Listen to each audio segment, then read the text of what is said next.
The biggest mistake you'll ever make after experiencing narcissistic abuse is neglecting your living conditions. You have ignored your emotional and mental needs due to the abuse. Don't let it make you ruin your once supposed to be safe, clean, and cozy haven. Narcissistic abuse doesn't just mess with your head. It can seep into every part of your life, including how you manage your home. The constant emotional drain can make even the simplest tasks seem overwhelming. Suddenly, cleaning up feels burdensome. Today, we'll explore how the mental toll of narcissistic abuse can lead to a cluttered and chaotic living space. Are you ready for number 1? Memory issues. When you've been through narcissistic abuse, it can mess with your mind in ways you might not even realize. One common issue is memory problems. You know those times when you can't remember if you did the laundry or even where you put your keys? It's like your brain is so focused on surviving and dealing with the emotional stress that it forgets the little things. As a result, you might find yourself in a messy house. Not because you don't care, but because your mind is just too overwhelmed to keep track of daily chores. It's like your brain is on overdrive, trying to cope, and everyday tasks just slip through the cracks. Let's talk about number 2. Apathy. Narcissistic abuse can leave you feeling emotionally drained and exhausted, which makes it hard to care about your surroundings. You might start to feel like it doesn't even matter if the dishes pile up or if the floor is covered in stuff. It's not that you're lazy, you're just so worn out from constantly dealing with the emotional roller coaster that you don't have the energy to tidy up. This emotional fatigue can make everything feel pointless, so you just stop caring about things like cleaning up, leading to a messy living space.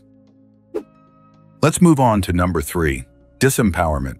When you're dealing with narcissistic abuse, it's like having someone constantly unplugging your power cord, leaving you feeling disempowered and unable to take control, even over simple things like tidying up. You might look at the mess around you and think, well, I can't control the chaos in my life, so why bother controlling the chaos in my living room? According to therapist and life coach Lisa Romano, when you're made to feel powerless by a narcissist, that feeling spills over into other areas of your life. It makes it hard to muster the energy to do anything about your surroundings. So your house ends up looking like a tornado hit it, and it matches how you feel on the inside, right? Now let's continue to number 4, mental paralysis. Living with a narcissist can leave you feeling like a deer caught in the headlights, frozen and unsure of what to do next. It's not that you don't see the overflowing trash or the dishes stacking up. It's just that the anxiety is so overwhelming that you feel paralyzed. Dr. Carol McBride, a therapist who specializes in narcissistic abuse recovery, explains that constant fear and anxiety can leave you feeling mentally paralyzed, making even the simplest tasks feel impossible. It's as if you're frozen, unable to do anything because the emotional weight of the abuse has taken over, making you feel stuck and unable to take action. You end up staring at the mess all day. You shouldn't miss number 5, internalize criticism. When you're dealing with narcissistic abuse, the constant negative feedback from the abuser can mess with your head. You might start to believe their harsh judgments and think you're not good enough, which can lead to you letting things slip around the house. If someone's always putting you down and saying you're worthless, it's easy to start feeling like your living space doesn't matter either. Dr. Craig Malkin, a clinical psychologist and narcissism expert, says that the more you internalize these harsh criticisms, the more you let everything around you go to hell because it feels like nothing you do is good enough anyway. So you might as well let the dust pile up and call it vintage, right? Are you still up for number 6? Avoidance.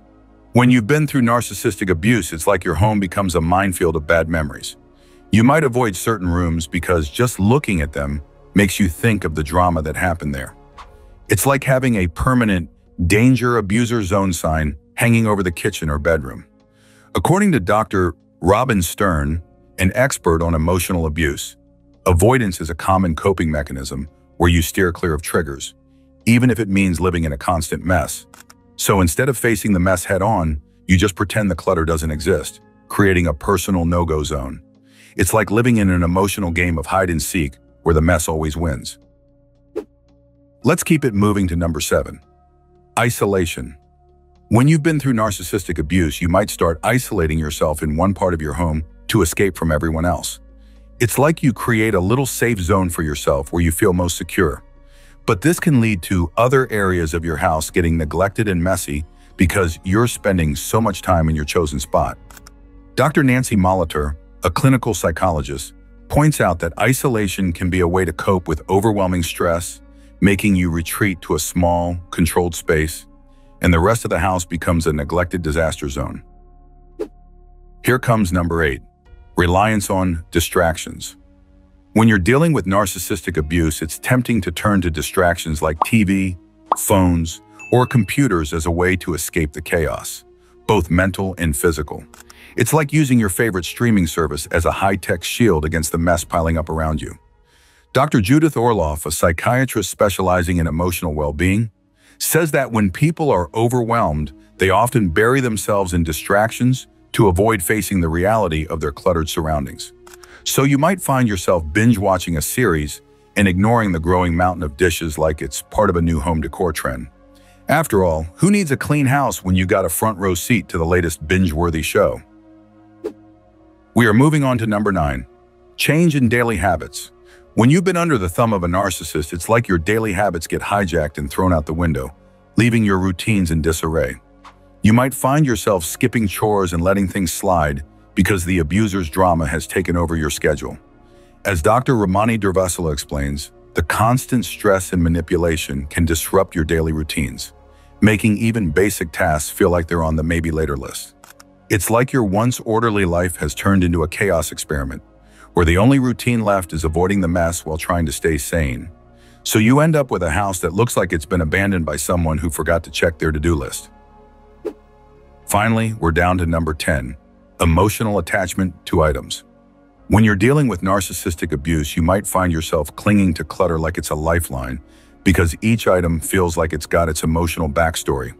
It's like turning your home into a museum of sentimental junk, where every old coffee mug or dusty book has a special memory attached. Dr. Robin Stern, a specialist in emotional abuse, notes that emotional attachment to items can be a way of holding onto the past and feeling some semblance of control. So your living space ends up looking like a shrine to yesterday's traumas, with you desperately holding onto every piece of clutter as if it's your last connection to sanity. It's like telling yourself, sure, the house is a mess, but this broken lamp represents my triumph over adversity. So we've walked through how narcissistic abuse can leave your living space looking like a tornado hit it. Here's the good news. Recognizing this connection is the first step toward change. By understanding how your mental health impacts your living conditions, you can start making small changes that lead to significant improvements. Remember, you don't have to tackle everything at once. Start with one room, one task, and gradually work your way through. Taking back control of your space can be incredibly empowering, and it's a sign of reclaiming your life from the effects of narcissistic abuse. So take a deep breath, be kind to yourself, and start with small steps toward a cleaner, more organized home. You've got this.